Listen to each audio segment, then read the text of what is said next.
Hello, my name is Jason. I'm here to show you a simple way of making a yeast starter. I try to do everything a lot simpler, as simple as I possibly can, and this is how I do it, and these are some of the things I feel to point out to you making a yeast starter for a first time. I use the simplest amount of equipment possible. I have a measuring cup, I have a pot with a lid, and then I have a bowl, a metal bowl that will be filled with ice for an ice bath. This is a container containing light malt extract, dry light malt extract. It's just powdered malt extract. It's kind of like concentrated beer powder. What I do is take 2 growlers, in this case 2 growlers because I'm going to be making a very strong, powerful beer. Most of the time just 1 growler.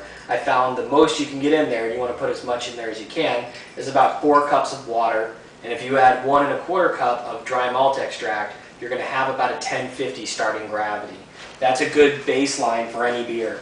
If you're making a stronger beer, it doesn't hurt to maybe use a cup and a half of water, cup and a half of light malt extract, just to bump it up to a 1080 or something like that, but it's not too crucial. You're going to boil this on your stove, some water, get it going, and add the dry malt extract. Boil it for just 2 or 3 minutes, just let it hit boiling point and you can shut it off. Make sure you use a pot big enough that you're not going to have boilovers, because you're going to get a ton of this foam that comes up off the top of it at its hot break. So at that point, once it's cooled off, begun to cool off a little bit, you add it to the ice bowl and let it cool for 20 minutes. Doesn't matter, I usually just set it there and forget about it. But prior to doing so, I'll take my growlers and I've rinsed them out pretty thoroughly. I try not to use sanitizing solution unless it's absolutely necessary. So if you keep your equipment clean and dry, you're not going to have to soak this thing in sanitizer for a long time. That's the first point of controversy you'll see in this video. And then I'll add a tiny little bit of the really hot water when it first comes off the stove. Just a little tiny splash into the dry, clean, recently rinsed out growler, and then I'll throw the airlock on it right away. You want to be careful that this isn't cold. You're always risking cracking something when you add hot boiling water to anything glass. So you've rinsed it out with hot water, so hopefully it's a little warm.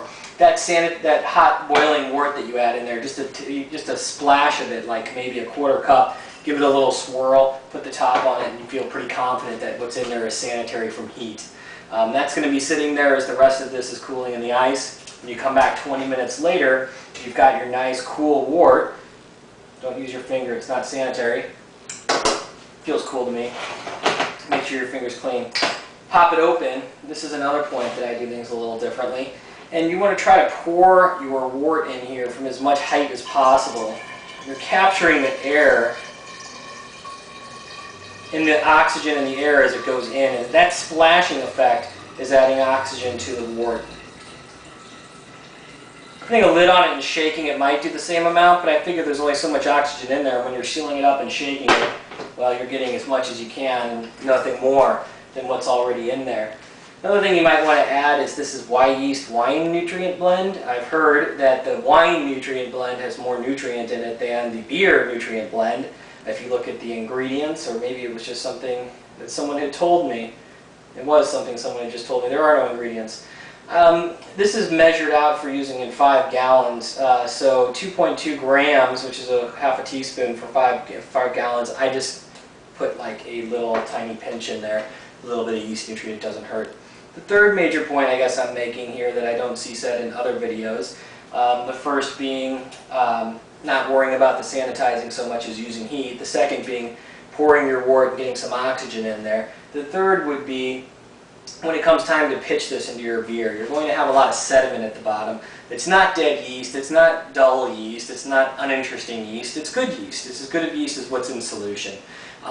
Now, I guess in theory, what yeast is actively floating around in solution is better yeast than what has fallen to the bottom, but it's all good yeast in my experience. It's all healthy yeast, and it's all going to help.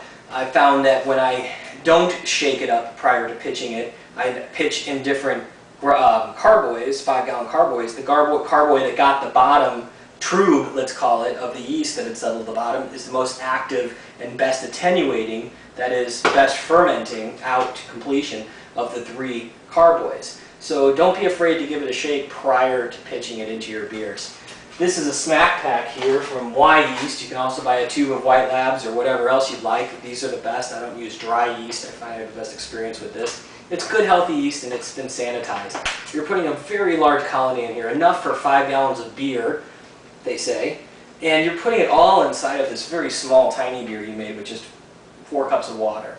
So when you do that, you're going to get a wonderful opportunity for these yeast to truly sink in there and chew on it without having much risk of sanitation.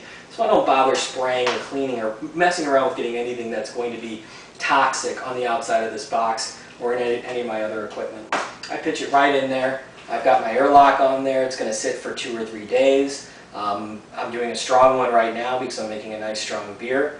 And it's been my experience that just going with this, even with a 5-gallon batch of beer, which it says it's made for 5 gallons, risks not only your beer not fully attenuating, which tends to be the biggest problem I've had as a judge tasting beers, is beer that's sweet that shouldn't be sweet. It's got too much residual sweetness.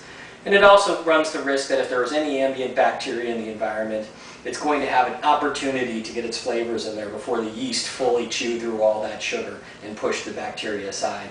So starting with this also kind of frees you up from having to be so sanitary as you're doing the rest of your brewing process. Although I do not encourage you to forego sanitation when it comes to your carboys. They're much bigger containers than these little growlers, the 5-gallon carboys, or if you're using a fermentation bucket. But I do think that with these little guys, some hot water, a little hot wort, making sure you splash it in there, giving it a shake before you pitch it, that's your best route to getting a good, strong, healthy yeast colony that's going to make it all the way through the beer, and it's going to make your beer as good as possible. You should do this every time. The ratio I gave you was for about 5 gallons of beer. I'm doing 10 gallons of beer. I have 2 of these guys ready to go. I'll pitch them at the same time. I don't expect any differences. One nice thing about always doing it this way is you get this wonderful opportunity to smell your yeast, and it gives you a real clue there, because there's nothing in this besides liquid malt. There's no hops or anything like that. It gives you a real idea of what your yeast is doing to the flavor of your beer if you're curious about what flavor profile is there. You're really going to smell it prior to pitching that big yeast starter. That's all.